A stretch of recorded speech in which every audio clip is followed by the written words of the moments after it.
Hi, my naam is Dion en ek gaan jou help verstaan hoe finansiering werk in landbou. Finansies in landbou speel 'n kritieke rol in die ondersteuning van boere en landboubesighede deur die nodige kapitaal vir toerusting aankope en bedryfsuitbreiding te voorsien.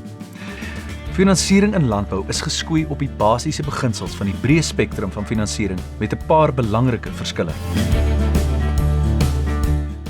Die opbrengste uit landbouaktiwiteite wissel geweldig, van maandelikse tot jaarlikse inkomste, afhangende van die aard van gewas of tipe boerdery.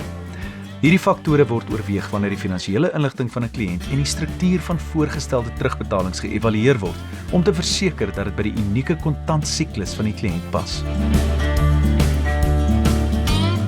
Afgesien van alledaagse faktore soos politiese, ekonomiese en sosiale faktore, het die landboubedryf bykomende faktore wat besigheid kan beïnvloed.